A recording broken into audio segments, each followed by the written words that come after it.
Hey everyone.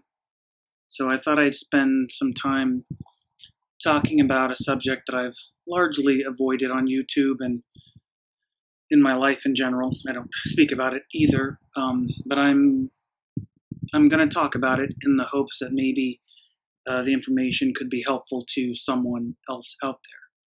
So um, I grew up one of Jehovah's Witnesses, and not not the type of Jehovah's Witness that is just on the outskirts of the organization. I was a deeply entrenched Jehovah's Witness until I was 25 years old. And, one of the reasons I don't talk about it, there's a lot of reasons I don't talk about it. Um, some of them being it makes me extremely angry to talk about it.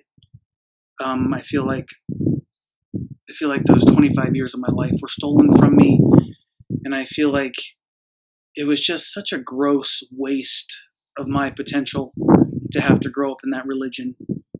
Um, and then other reasons I don't talk about it is because, I'm terribly ashamed of having been a Jehovah's Witness. Even though, I'll get more into this later, even though it wasn't my fault I was a Jehovah's Witness, I'm ashamed of it and ashamed of myself because when you are a Jehovah's Witness, you are a hater. And I was a hater.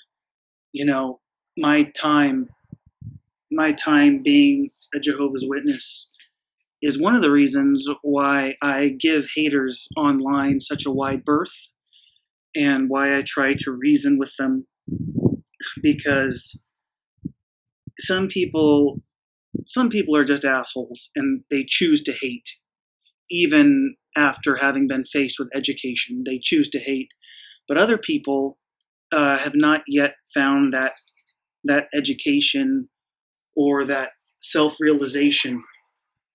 And that person was me. And now I clearly am not a hater, but I was. I was a hater, and I was terrible. But it was how I was. It was how I was raised. So yeah, let's talk a little bit about what it was like being raised a Jehovah's Witness. And this is going to be a tricky story to tell, and it might not be the most articulate of storytelling events, because I'm going to really try to stick with just the Jehovah's Witness narrative and not weave in and out of all the other fuckery happening in my childhood. So we'll just see how this goes. As usual, I never prepare for these videos. It's just kind of whatever comes out of my mouth. So growing up a Jehovah's Witness. And so remember, this is all going to be from the perspective of someone who was female-bodied, because I grew up in a female body. So let's see, my dad was an elder in the organization, which means he was relatively high up in the organization. For much of that, he was the presiding overseer of the congregation, meaning he was directly in charge of the congregation.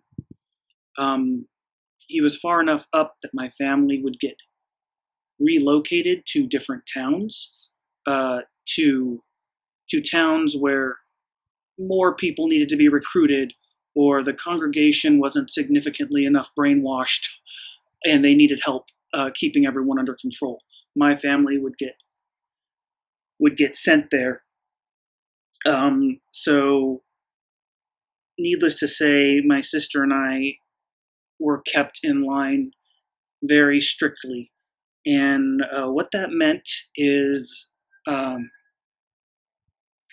so the only thing we were allowed to read was publications published by the Watchtower Bible and Tract Society, known in short as just the Society. It's very covert sounding. So we were only allowed to read things directly published by them. We had no friends outside of the organization. We were not allowed to have friends outside of the organization, talk to people. Anyone outside of the organization we referred to as bad association. They were people that were bad for us. And unless we were speaking to them with the sole purpose of converting them to the religion, then we were not to speak to them. Past being incredibly isolated because we couldn't have really any outside association, my sister and I also had no friends within the congregation because my dad had a big secret, namely that my mother was batshit crazy. My mother was so crazy that my father had been threatened to be removed of his position unless he kept his family under control. So the result of that is that me and my sister were completely isolated from everyone so that no one had any association with my mother. So they wouldn't know that she was so crazy and my dad didn't have her under control. So growing up, it was really just my sister and I all the time with my crazy mother and father. My father being in his position, he was in his position because he was incredibly charismatic. He literally could make anybody love him and follow him and do what he wanted them to do, which was extremely irritating for my sister and I because we got the true him, which was anything but that. So, a normal week in the lives of my sister and I were that we had to go to multiple meetings per week, 5 meetings per week to be exact. And a meeting is where you had to go to the Kingdom Hall, which is the church building of the Jehovah's Witnesses. Had to go to the Kingdom Hall and pretty much learn about how worthless you are, so on and so forth. The whole religion is just based on guilt, shame, and blame. And that's how they control your minds. They have you convinced that if you don't live your life a certain way, you are responsible for your death, the deaths of your family, the deaths of everyone that you don't convert. And the way they do this, it's highly effective. They keep you so incredibly busy in the organization that you have time for nothing else. Between going to the meetings, doing the required studying of the material that they would provide, and the required going out in service, which is the knocking on doors everyone knows about, that is all we did. We did just that. And it was all very, very consuming, and being female bodied and growing up in that religion added even more elements to the atrocity of the entire thing. The Jehovah's Witness religion have a very poor feeling about women. They don't allow the women to lead at all. They actively assert that women should be below men, and if you're married, you're under the direct supervision of your husband. There is zero credit to anything that women provide for their family or add to the family. It's just completely taken away from them, all of their credit.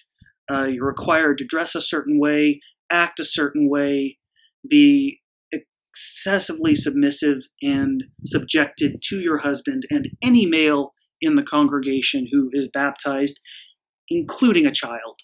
So grown women would have to be submissive to a male child if he were baptized in the organization.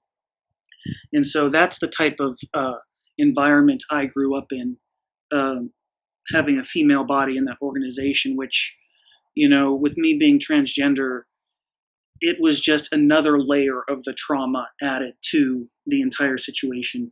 With that being said, for my survival, without going too deep into all the other things going on, I had to conform to what was required of me in that religion. And I did. I conformed. And,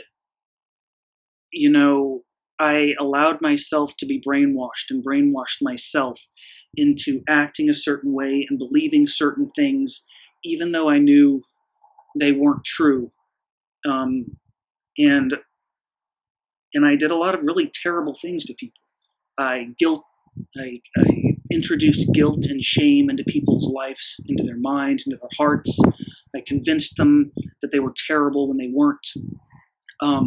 I went up as high in the organization as someone female-bodied could, which meant I was a regular pioneer, which meant I spent most of my time trying to convert people. And I was so completely out of touch with what was really going on in the world. I just had no idea because it was not introduced into my mind. And, there's the thing that happened that allowed me to get out of the organization. Something happened that set a series of events into place.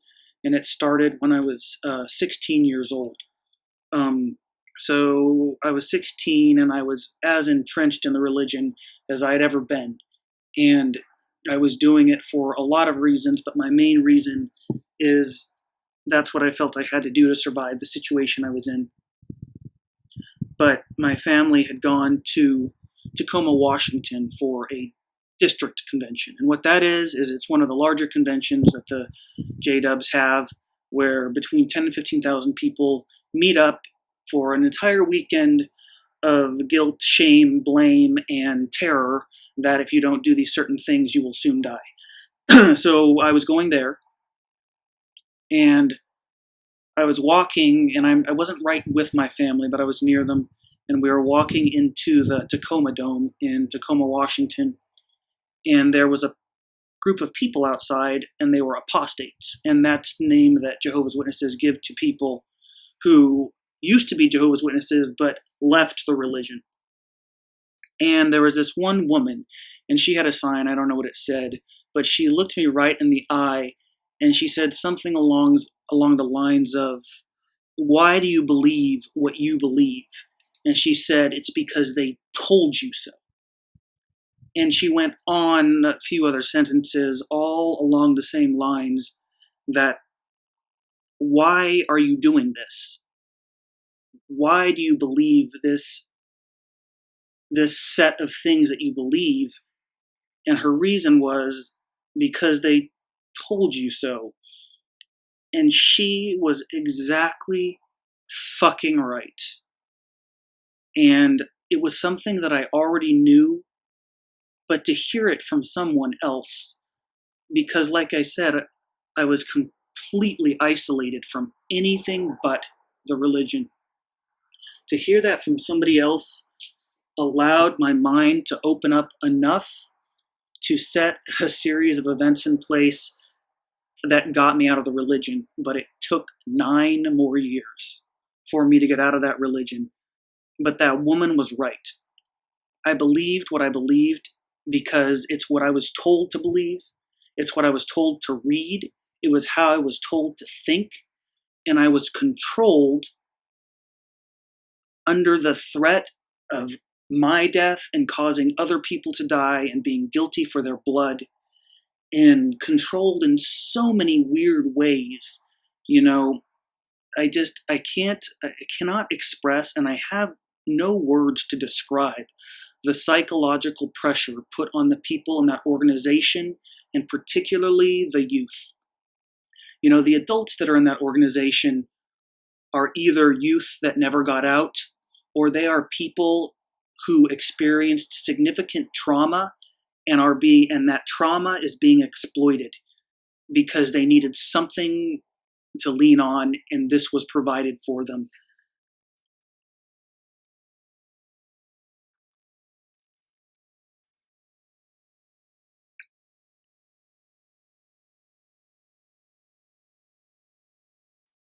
Anyway, in order to leave that religion, I had to have a plan because I couldn't just leave. They make it's designed in such a way that if you're going to leave the religion, you have to leave all of your friends, all of your family, and you are incredibly ill-equipped to do that when you have grown up a Jehovah's Witness, because that is all you know. You have no idea. I had no idea how to survive in the world. I didn't know how to talk to people. I didn't have I had no social skills. Everything I said was things that I had read from the books and the magazines that they had given me and the talks that they had given on stage. That is everything that was in me. I had no idea to survive, and that's exactly how they wanted it. And so I slowly but surely began to educate myself in secret, and slowly but surely snuck my way out of the religion. And there was a lot of instances where I had to do things to get out, where it seemed like I was going backwards, but I was never going backwards. I was preparing the landscape for my escape from that religion. And finally, when I was 25 years old, I finally had enough personal strength and knowledge and education that I left the religion. And it meant me leaving every friend I'd ever had. It meant me leaving my family. And it meant me leaving I had to leave the entire town I was in, because my town was small, and that's who everyone was there. And so I left, and at 25, I was completely on my own. I had no one. When you are a Jehovah's Witness and you leave the religion, and particularly when you were a Jehovah's Witness in a family that was very high up in the organization, you leave everything. Your family members are not allowed to talk to you. They're not allowed to talk to you, and they are told that if they talk to you, they are guilty for your blood and responsible for your death, because what they're supposed to be doing is shaming you into coming back. And if they talk to you, or if they allow you to think that they care at all, they really believe that they are responsible for your death. So there was no talking to my family. There was no association from anyone from that time period. I was completely and utterly on my own, and it was incredibly difficult. Not that my family had been much of a support, or had even been good people, with the exception of a couple of people who I think are coming around, or who may. That's a different story. It's not that. I don't even know what I was saying now. I'm sorry. This is triggering for me to talk about, and even talking about it, I'm getting incredibly angry for a lot of reasons. Anyway, long story, very long story. It's a very long video. Short. I'm going to have to cut it short, because I'm getting to the point where I'm just going to be babbling. I've lost all my thoughts. That religion is terrible news, and absolutely all the worst parts of me come from that religion. They teach hate. They teach shame. They teach guilt. They teach you. They control your mind in so many ways, and even the most intelligent person can be bamboozled by it. It's really an astounding situation. Like, for instance, this is actually funny, but not funny. They teach you in the religion that you're never going to grow old and die. They teach you that, Armageddon is going to come before you die, and they always have a new excuse about why it's not here, but it's always just around the corner. And something huge, and I'm not a stupid person, I'm actually quite smart, but something huge I've had to wrap my head around was the realization that I'm growing old, because I was taught and I believed, because I was brainwashed, that I would not grow old, that Armageddon would come and all of you bad people would die, and I would stay young forever and live in a paradise earth. And so, even though I'm out of the religion, and I know that's all just a huge load of crap, it stays with you. People say that when you grow up in a situation where your family is racist or homophobic, or a slew of other things, that you're doomed to be that way. But I can tell you, you're not doomed to to be and act the way your family acted. But with that being said, it's all in there still. It's in there. Every terrible thing I was taught, every terrible thing that was done to me, every terrible thing that I did, it's all in there. And I have to work every single day to choose the man I'm going to be. And I've made videos about choosing what type of man you're going to be. And if anybody deserves to make that video, I'm one of them. Because every single day I have to choose who I'm going to be and what kind of person I'm going to be. And if I'm going to choose the hate that was inculcated in me, or if I'm going to choose love and kindness. And the reason why I'm saying that is because anybody else who's out there, that specifically people who've grown up Jehovah's Witness, but anyone else who was raised in a situation where hate was taught, you can't get rid of it. You have to choose every day to not be that person. And you can do it. I'm doing it. But it's hard. So I guess just keep it up. Okay, so there's a little bit of my darkness of my history. I'm gonna watch this video. I don't know if I'm gonna post it, but I'm gonna end it here. So I don't know. I'm all disheveled at this point. So talk to y'all later. Bye.